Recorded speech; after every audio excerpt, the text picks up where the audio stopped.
those years, human civilization had transformed in ways that would have seemed impossible before the departure. Soyeon worked in a fusion research facility on Earth. She was a physicist who had spent her early career developing power systems for Council space stations. She had been good at her work, but the Council had always imposed restrictions. They did not want humans having the best technology. They preferred to keep humanity dependent. Now there were no restrictions. Soyeon and her team worked freely, sharing ideas and building on each other's research. They had developed a new plasma containment method that increased fusion reactor efficiency by 300%. The reactors were smaller, safer, and more powerful than anything the Council possessed. The breakthrough belonged to humanity. The research would be published in human scientific journals. Other species could read it if they wanted. But humanity would not give away the manufacturing specifications. They had learned that lesson. Soyeon felt a satisfaction she had never experienced working for the Council. This was her achievement, her team's achievement. Nobody would take it from them. Kyungmin commanded an exploration vessel called the New Dawn. He and his crew traveled beyond Council space, into regions the galaxy's established powers had never bothered to explore. There were thousands of star systems out there, unclaimed and uncharted.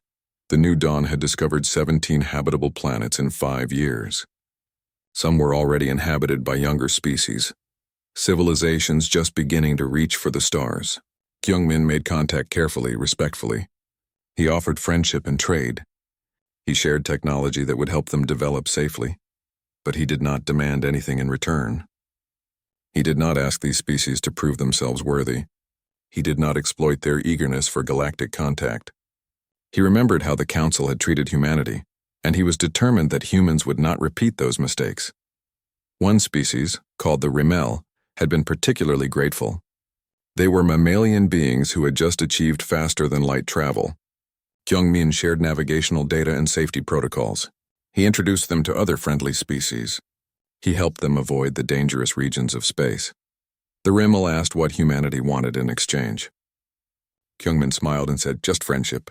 Help us if we ever need it, and we will help you. That is enough." The Rimmel were confused at first.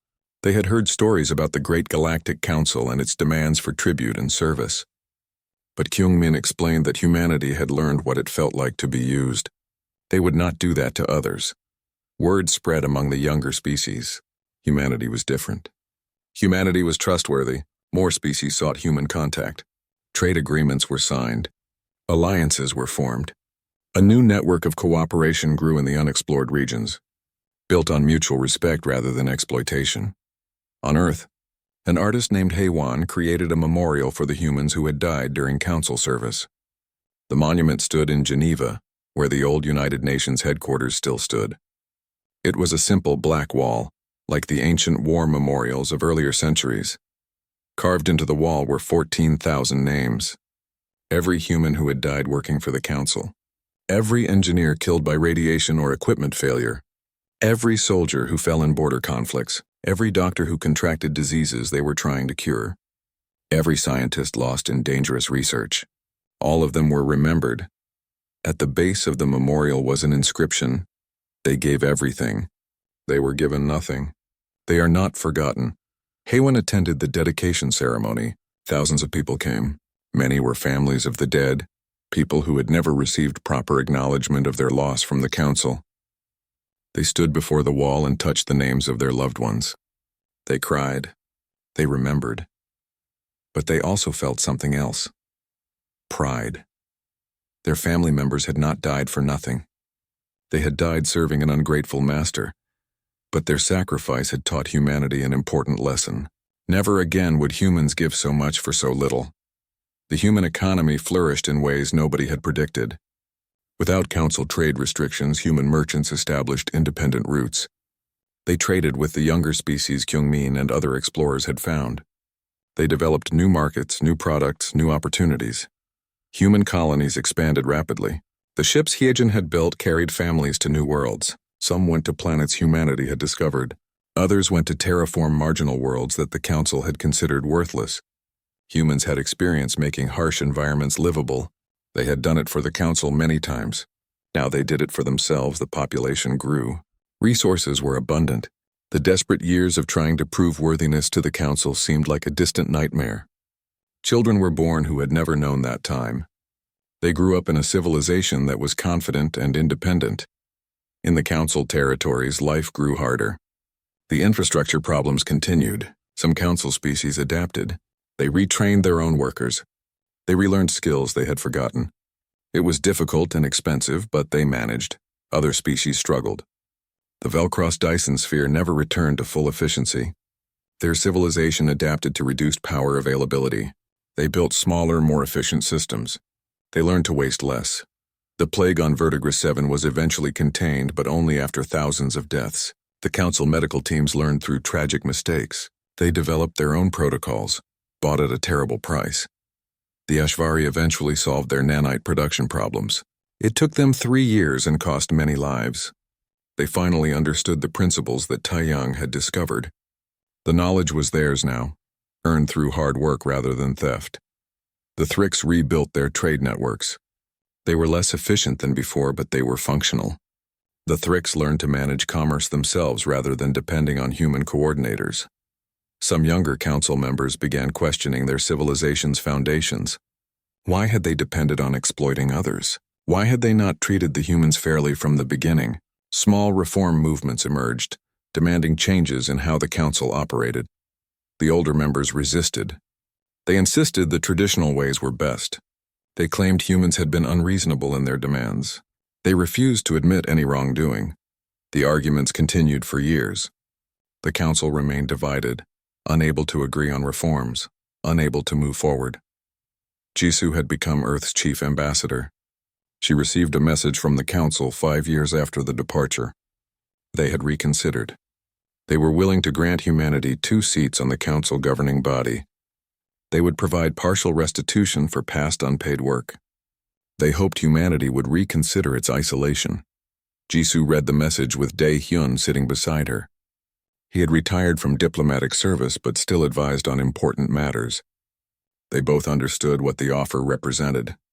It was an attempt at compromise, but it was still inadequate.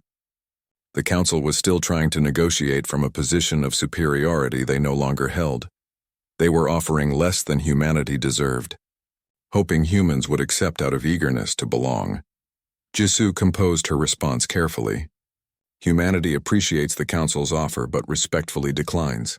We are no longer interested in council membership. We have found our own path. We wish you success in managing your affairs. Dae-hyun read the message and smiled. It was the first time in years Jisoo had seen him look genuinely happy. Perfect, he said. Not angry, not bitter. Just politely uninterested. That will bother them more than any insult could. Jisoo sent the message. She wondered if the council would ever truly understand. They had lost something valuable, not because humanity was stolen from them, but because they had thrown it away through their own actions. On New Jeju, a teacher named Min-jae taught history to children who had been born after the departure. The students struggled to understand the council years. Why had humanity wanted the council's approval so badly? Why had they accepted such poor treatment? Min-jae explained gently. We were young as a spacefaring species. We thought we needed guidance. We thought belonging to something larger was important. We did not understand our own worth. A student raised her hand. Do we know our worth now? Min-jae nodded. Yes, we learned it the hard way. We learned that respect cannot be earned from those who have already decided you are beneath them. We learned that sometimes walking away is stronger than staying. We learned that we do not need anyone's permission to know what we are worth.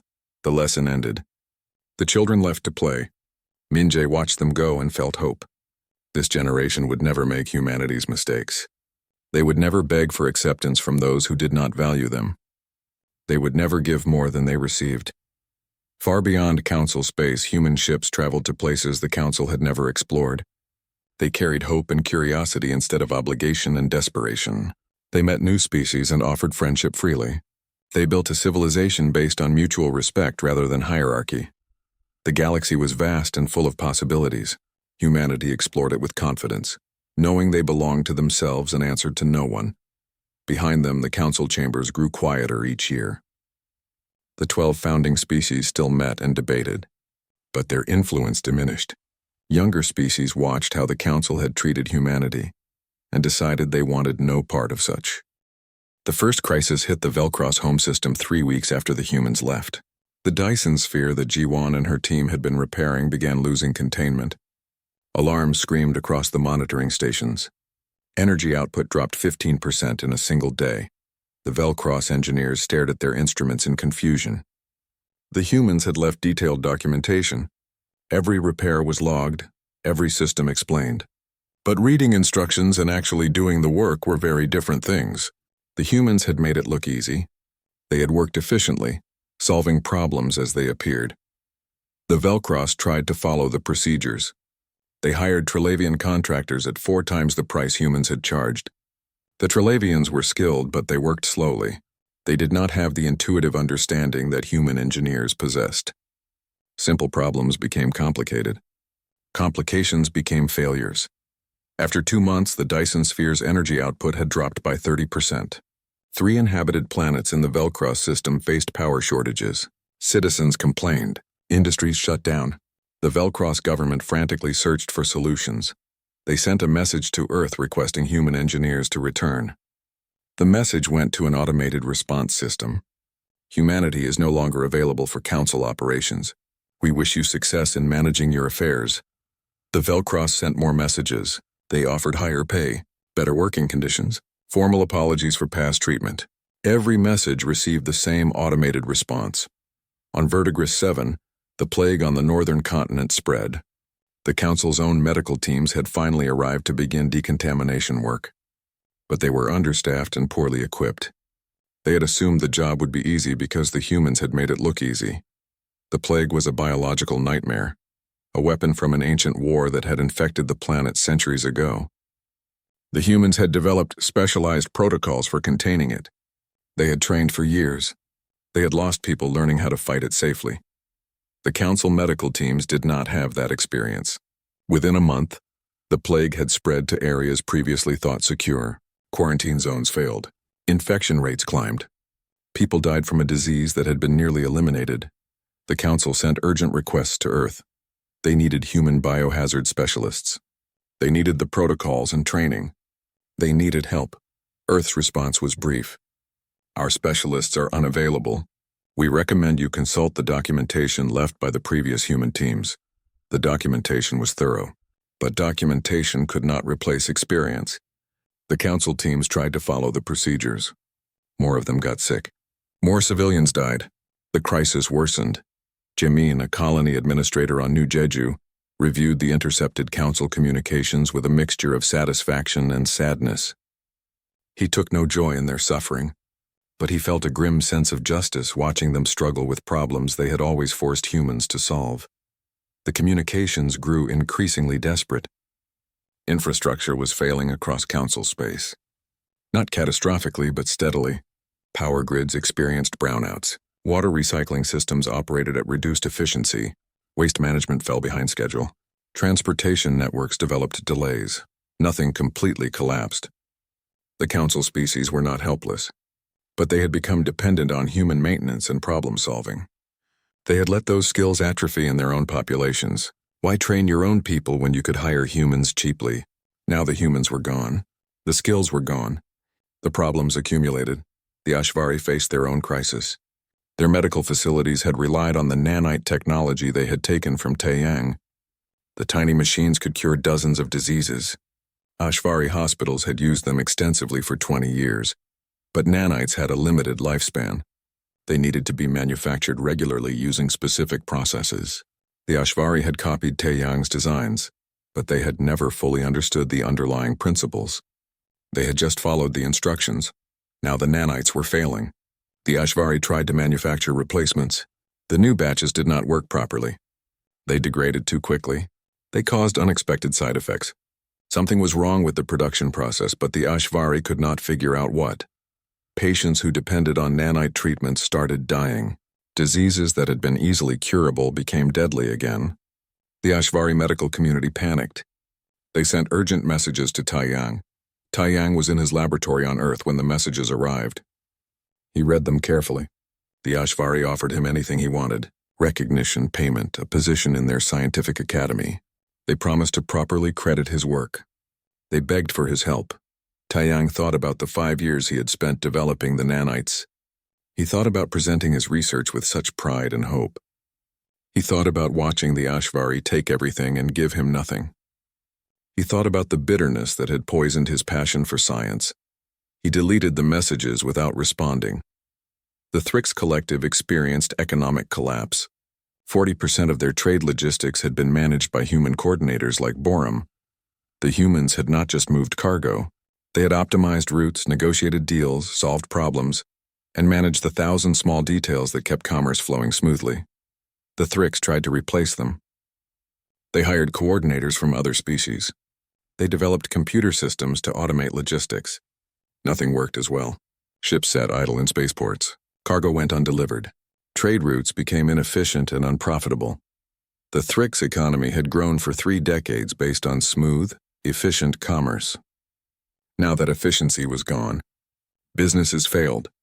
Workers lost jobs. The Thrix government struggled to manage the crisis. They attempted to recreate the human systems. But human traders had possessed something that could not be easily replicated. They had intuition, flexibility, and creative problem-solving. They could adapt to unexpected situations.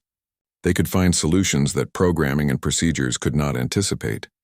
The Thrix had taken that capability for granted. Now they understood what they had lost. In the council chambers, the 12 species gathered to assign blame. The meetings were tense and angry. Everyone pointed fingers. Nobody accepted responsibility. The Velcross accused the Ashvari of being too dismissive of human contributions. The Ashvari blamed the Thrix for exploiting human labor so blatantly. The Thrix pointed to the council's collective decision-making. Every species had benefited from cheap human work. Every species had voted to deny humans full membership. Every species was responsible, but accepting responsibility meant accepting guilt. It meant admitting they had exploited an entire species for 200 years. It meant acknowledging that their comfortable civilization had been built on unfair treatment of others. That was too difficult to face. So they blamed each other instead. Finally, the council decided to send envoys to human space. They would negotiate. They would offer compromises. They would convince the humans to return. Yuna had become Earth's external communications director after Daehyun retired. She received the council delegations politely. She gave them comfortable accommodations. She listened patiently to their speeches. The envoys spoke about partnership and cooperation. They talked about mutual benefits and shared prosperity. They offered trade agreements and cultural exchanges. They promised things would be different this time. Yuna waited until they finished. Then she presented humanity's price for returning to council space. Full restitution for 200 years of unpaid labor. Public acknowledgement of human contributions to galactic civilization. Permanent seats on all council governing bodies with full voting rights equal to the founding species. Recognition of human sovereignty and independence. The envoys were shocked. The price was too high. The council would never accept such terms. Then we have nothing further to discuss, Yuna said politely. The envoys protested. Surely humanity could be reasonable. Surely there was room for negotiation. The council was willing to offer significant concessions. Yuna shook her head. You are still thinking like masters negotiating with servants. We are not servants anymore. We do not need you. You need us, and we are no longer interested in earning your approval. The envoys returned to council space with the news. The council refused humanity's terms. Pride prevented them from admitting the depth of their exploitation. Accepting those terms would mean acknowledging that they had been wrong for 2 centuries. So they refused. They convinced themselves that humanity would eventually come back, that humans needed the council more than the council needed humans, that this was just a temporary crisis that would resolve itself. They were wrong. But they would not realize how wrong until much later. Yuna watched the council ships depart from Earth's orbital station. She felt tired. She had expected the council to refuse. She had hoped they might surprise her, but she was not disappointed that they had not. She thought about all the humans who had died on council assignments, all the innovations taken without credit, all the years of dismissal and contempt. The council's suffering was not revenge. It was simply consequence. And consequences, Yuna thought, were the best teacher of all. 5 years had passed since humanity left council space. It began on a Tuesday. The human archivists who worked at the Council's Central Archives did not show up for their morning shift. The Ashvari supervisor assumed they were sick or celebrating some human holiday she had forgotten about. Humans had so many holidays. She assigned other workers to cover the missing staff and thought nothing more of it. By Wednesday, the humans still had not returned. The supervisor sent messages to their quarters. No response. She checked with station security. The humans had left the station. All of them. Every single human archivist had departed within the same 6-hour window. The supervisor felt the first touch of concern. This was unusual. Humans were reliable. They always showed up for work. She sent a formal inquiry to Earth's diplomatic office. The response was brief and polite.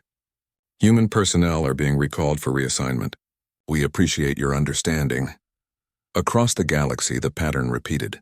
Human workers simply did not come to work. They packed their belongings, settled their affairs, and left. There were no protests, no dramatic announcements, no angry resignations. They just left. At the Velcross Dyson Sphere, Jiwan finished her final safety check. The repair work on the southern quadrant was complete. Her team had worked for 3 years to stabilize that section. They had done good work despite the dangerous conditions and inadequate safety equipment. The northern quadrant still needed repairs. That work had been assigned to a Velcross team, but they had barely started. They kept finding reasons to delay. Too dangerous. Too expensive. They had assumed the humans would eventually take over that work too. Humans always did. Jiwan uploaded her final reports to the project database. She documented everything her team had accomplished. She left detailed instructions for completing the remaining work. She organized the tools and equipment neatly in the storage facility. Then she and her entire crew boarded their ship and left. The Velcross project coordinator sent angry messages demanding they return. The communication channels were active and working, but nobody answered. The human ship jumped to faster-than-light travel and vanished from Velcross space. On Vertigris 7, the plague world where Minho had led decontamination efforts, the work reached a milestone. The southern continent was clean. After 5 years of dangerous work in contaminated zones, human teams had eliminated the biological hazard. People could live there safely again. The northern continent remained infected. The Council had promised to send their own teams to handle that region. They had made that promise 4 years ago. No teams had arrived yet. There was always some reason for delay. Budget concerns, personnel shortages, scheduling conflicts. Minho completed his final decontamination sweep. He ran every test twice to be absolutely certain. The southern continent was safe. His work was done. Not the work the Council wanted done, but the work his contract actually specified. Humans had volunteered to clean the southern continent. That was what they had agreed to. Nothing in the contract required them to also clean the northern continent. Minho and his biohazard teams boarded their transports and departed. They left the monitoring equipment running and the supply caches full. If the Council wanted to finish the job, they had everything they needed, except human workers willing to do it for them. The departures accelerated. Human doctors left Council hospitals. Human technicians abandoned power stations and water treatment facilities. Human teachers walked away from educational exchanges. Human mechanics left repair facilities. Human programmers logged out of computer systems. Every departure was documented properly. Work logs were completed. Equipment was inventoried. Facilities were left in working order. There was no sabotage, no destruction, no theft. Humans simply stopped working and left. In some cases, they left behind partially completed projects. On the Thrix homeworld, a new transportation network was half-finished. The human engineers had completed the southern cities. The northern cities were still waiting. The Thrix complained loudly, but the humans were already gone. A Council station found its life support system running at reduced efficiency. The human technicians who maintained it had left detailed maintenance logs. Everything someone needed to know to keep the system running was documented. The problem was that nobody else had actually learned how to do the maintenance. They had always just let the humans handle it. Borum, who had managed trade negotiations with dozens of species, sent formal termination notices for all ongoing contracts. The messages were professional and courteous. She included complete documentation of every agreement. She listed all payments the Council owed to human contractors. Many of those payments were years overdue. The Council had always delayed paying humans. There was always some bureaucratic excuse. A form that needed to be filed, an approval that was pending, a review that was required. Now Borum was making it official. The contracts were terminated. The invoices were final. Payment was expected within 30 days. She knew they would not pay. But she wanted the record to be clear. Humanity had fulfilled its obligations. The Council had not fulfilled theirs. The Council convened an emergency session. Representatives from all 12 species gathered in the Great Chamber. They demanded explanations. Where were the humans going? Why were they abandoning their responsibilities? This was unacceptable. Ambassador Dae Hyun attended the session. He stood on the central platform and looked at the alien faces around him. Some showed confusion. Others showed anger. A few showed the first hints of worry. Humanity is withdrawing from Council space, Dae Hyun said calmly. We are exercising our right to independent self-governance. We will no longer be available for Council assignments. The chamber erupted. Representatives shouted questions and accusations. How dare humans simply leave? What about their obligations? What about their contracts? The Velcross chairman's voice cut through the noise. You cannot simply abandon your duties. There are penalties for breach of contract. There are consequences. Dae Hyun had prepared for this moment. He held up a data crystal. This contains records of every agreement between humanity and the Council for the past 200 years. Every contract we signed and fulfilled. Every payment you delayed or denied. Every casualty you dismissed as acceptable. Every contribution we made that you took without compensation or credit. He placed the crystal on the podium. We have fulfilled our obligations 1,000 times over. We have done the work you asked and more. We have paid in blood and sweat and lives. We owe you nothing. The Ashvari representative's crystalline voice rang out. You are being irrational. Think of the greater good. Think of galactic civilization. You have responsibilities. We thought of the greater good for 200 years, Dae Hyun replied. We thought of everyone except ourselves. That ends now. The chairman leaned forward on his throne. We can impose sanctions. We can restrict your access to Council space. We can isolate you completely. You can, Dae Hyun agreed. We are isolating ourselves voluntarily. Your sanctions cannot hurt us worse than your exploitation already has. A younger council member, a species Dae Hyun did not recognize, spoke hesitantly. But who will do the work? Who will maintain the systems? Who will handle the difficult tasks? Dae Hyun looked at the alien and almost felt sorry for them. They were beginning to understand. That, he said quietly, is no longer humanity's problem. You will have to find someone else. Or perhaps you will have to do the work yourselves. The chamber fell silent. The 12 species looked at each other. They had built their comfortable civilization on the assumption that there would always be someone willing to do the hard work. Someone desperate enough for approval to accept poor treatment and unfair terms. They had never considered what would happen if that someone walked away. Dae Hyun removed his ambassador's credentials and placed them beside the data crystal. He had worn those credentials for 15 years. They had represented his hope that humanity could earn respect through service. Now he understood that respect could never be earned from those who had already decided you were beneath them. I am the last human in Council space, Dae Hyun said. After I leave, you will not see us again unless you come to our territory. And you will only be welcome if you come as equals, not as masters. He turned and walked toward the exit. Nobody stopped him. Nobody called him back. They were too shocked to react. Behind him, the council began to argue among themselves. Whose fault was this? Who had pushed too hard? Who had taken too much? Everyone was responsible. Nobody wanted to accept blame. Dae Hyun did not look back. He left the chamber, left the station, left Council space forever. The age of human service to the Galactic Council was over. The age of consequences was just beginning. Hyejin stood in the control center of Earth's largest shipyard and watched the construction schedules change. For 20 years, she had managed this facility.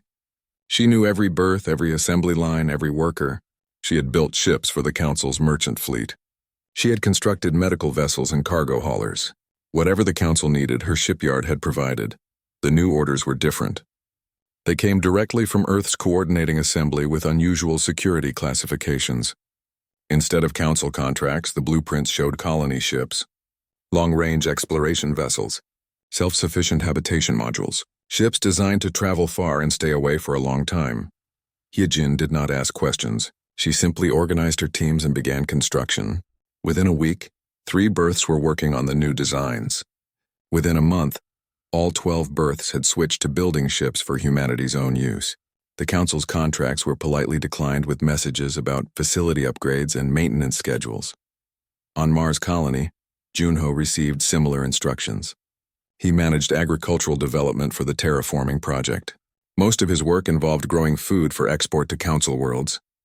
Mars had rich soil and good conditions for farming. For decades, Martian crops had fed alien populations across the galaxy. Now Junho's orders told him to focus on seed banking and portable growing systems. He built storage facilities deep underground. He filled them with every variety of plant humanity had ever cultivated. He developed hydroponic systems that could operate in any environment, even on ships or hostile worlds. The export shipments to Council worlds gradually decreased. When questioned, Junho explained that Mars was experiencing supply chain issues and needed to prioritize local needs. It was not exactly a lie. Mars did need to prioritize local needs. Human needs. The needs of a species preparing to be completely independent. Soman worked in the Council's Great Archive on their central station. She was a data specialist, one of hundreds of humans who maintained the massive library of galactic knowledge. The archive contained scientific papers, historical records, cultural databases, and artistic works from thousands of species. It was supposed to be the shared heritage of all civilized beings. But Soman had noticed something over the years. Human contributions to the archive were extensive. Research papers, medical discoveries, engineering innovations, cultural records. Humanity had added millions of entries. Yet accessing that information required Council permission. The knowledge humans had freely given was now controlled by others. Soman and her team began making copies. They worked carefully, quietly during normal maintenance windows. Nobody questioned why they were running backups. That was part of their job, after all. Over 6 months, they duplicated every piece of human knowledge in the archive. They also copied everything else, every entry from every species. When humans left, they would take the complete archive with them. On New Busan, a colony world in Council space, Sang-hoon supervised a construction project. The Council embassy there was a massive building that dominated the capital city. It was a symbol of Council authority, a reminder to the human colonists of who was really in charge. Sang-hoon received orders to dismantle it. The official explanation was structural renovation. The Council's representatives accepted this and moved to temporary facilities. They expected the building to be repaired and improved. Instead, Sang-hoon's crews took it apart piece by piece. They salvaged every useful material. The quantum processors went to human research facilities. The advanced building materials were shipped to other colonies. The power generators were installed in human infrastructure. Nothing was wasted. By the time the Council realized what was happening, the building was gone and the materials were scattered across human space. Yoonji managed trade coordination from Earth. She worked with merchants and manufacturers, connecting buyers with sellers across the galaxy. Much of galactic commerce flowed through human traders because humans were good at logistics. They understood complex supply chains. They could organize shipping routes that other species found confusing. Yoonji began unwinding those connections. Human merchants stopped bidding on Council freight contracts. When their current contracts expired, they did not renew. Human manufacturers declined new orders from Council worlds. Every refusal came with a polite explanation. Capacity constraints, focusing on local markets, strategic restructuring. The Council barely noticed at first. There were always other contractors, other suppliers, but slowly gaps appeared in their supply chains. Shipments arrived late, orders went unfilled.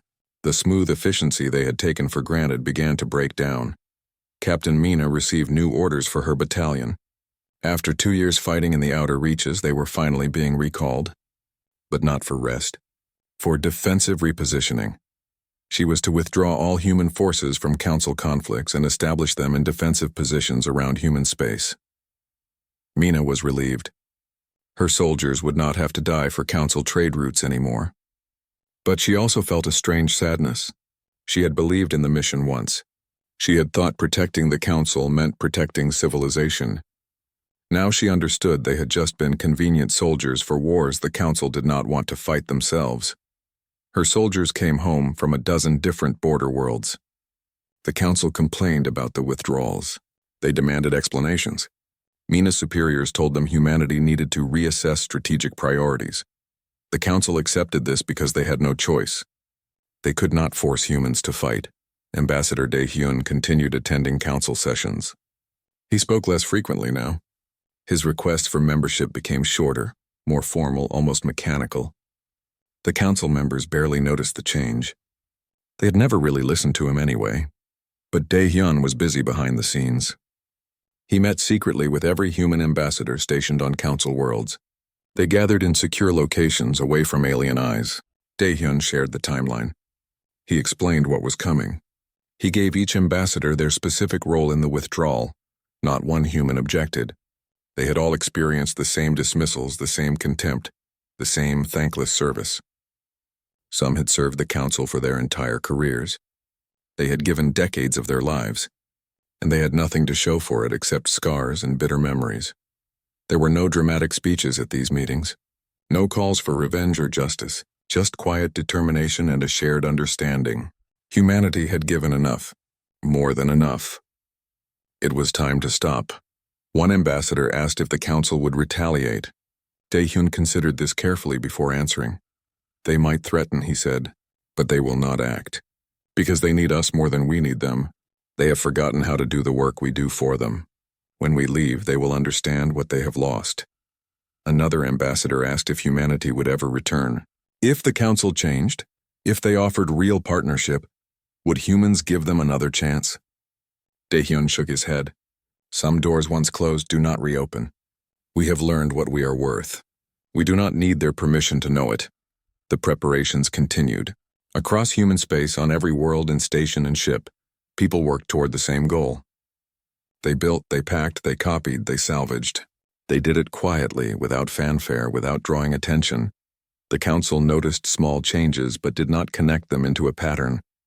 Humans were always busy with something. They were reliable workers, after all. That was what made them useful. None of the council members suspected that humanity's usefulness was about to end, that the reliable workers were preparing to walk away, that in a few short months the galaxy would change forever. The pieces were moving into place. The ships were being built.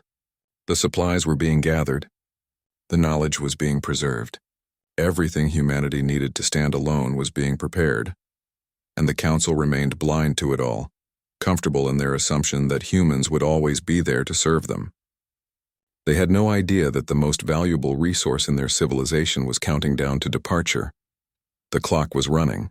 Soon, very soon, the humans would leave quietly, and the silence they left behind would teach the council a lesson 200 years in the making.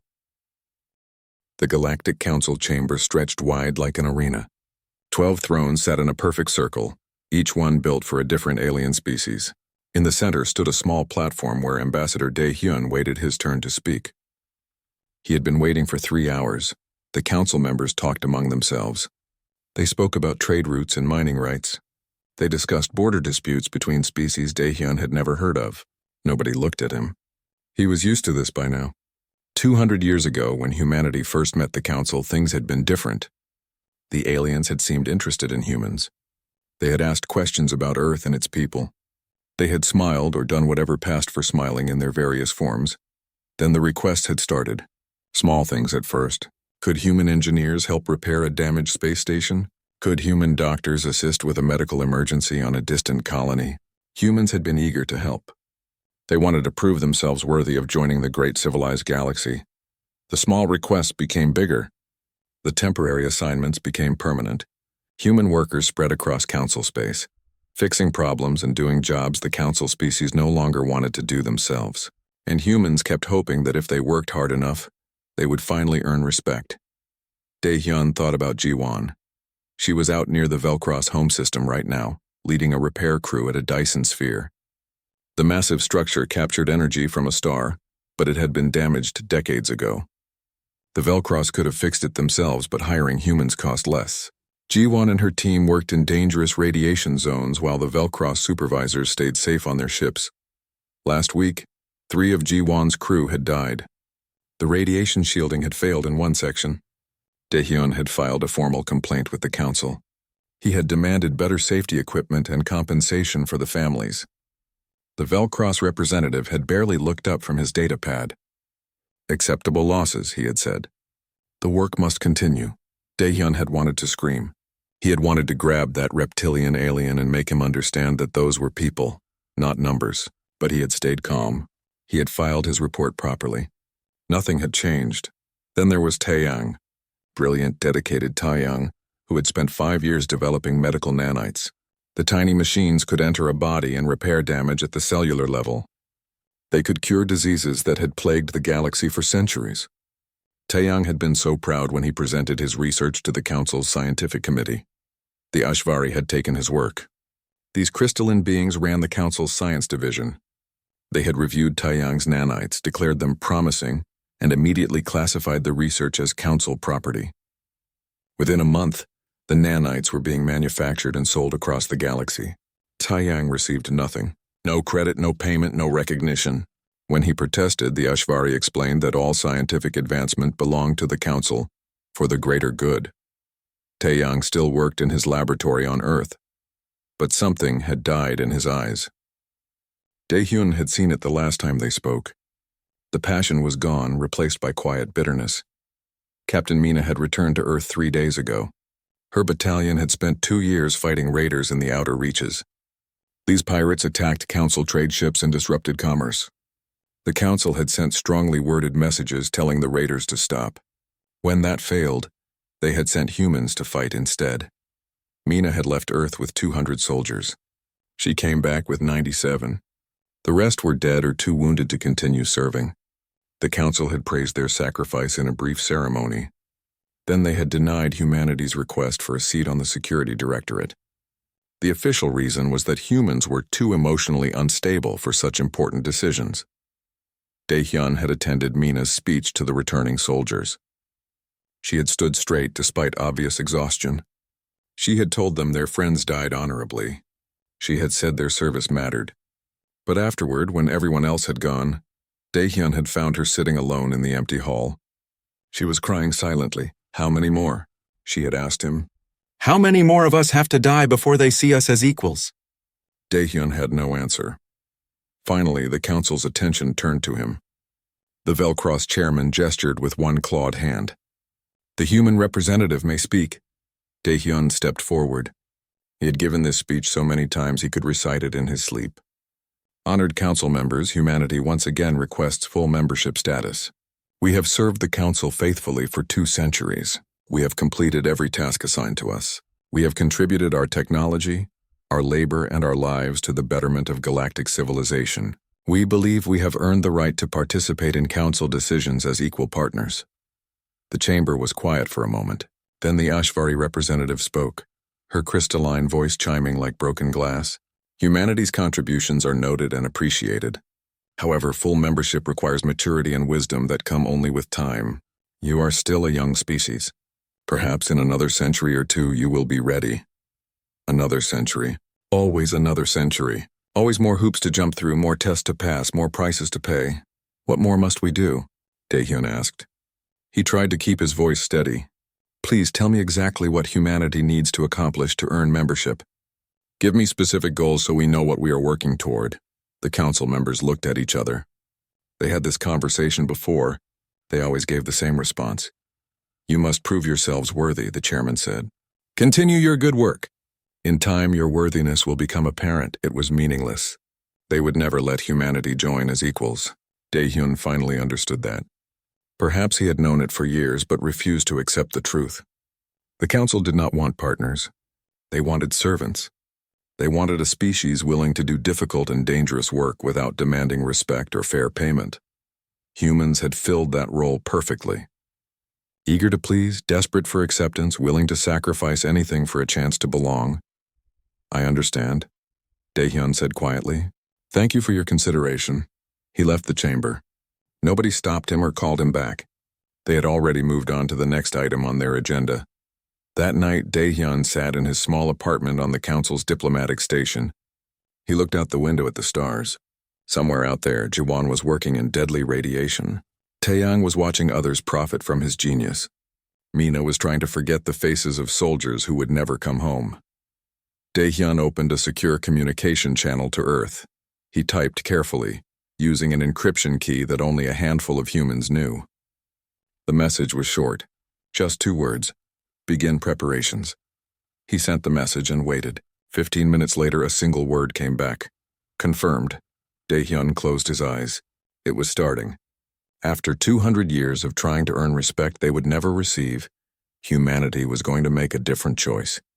Not revenge, not war. Something quieter but far more permanent. They were going to leave.